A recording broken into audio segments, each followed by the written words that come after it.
lifted face bang gusto mo? This is the KBK Porcupine Threads. Hi guys! Kasama ko si Ate today, si Ate Love. Siya ang admin ng ating KBK. Siyang nag-aasikaso ng mga products niya and everything. Ang project natin sa kanya today is gusto natin siyang maging mas hugis bigas. Gusto natin tunawin yung dito, yung fats niya dito. We call this the jowling. Yan ay normal when we age. Bumabagsak talaga yan kasi yung fats natin dito parang nakakawala na siya sa cage niya. We also want to do some porcupine threads para mabanat yung face ni ate na paganyan. Para ma-lift yung kanyang nasolabial fold and yung kanyang jaw. So this procedure paid mga 2 out of 10. First, we will do the KBK face nail. Ang ganda niyan magtunaw ng mga taba, lalo na sa jowls, yung mga malalaki yung face, siopaw face.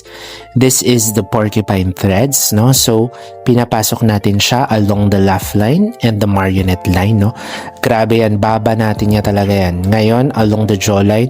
So, yung mga gusto ng defined jawline and lifted na face, no?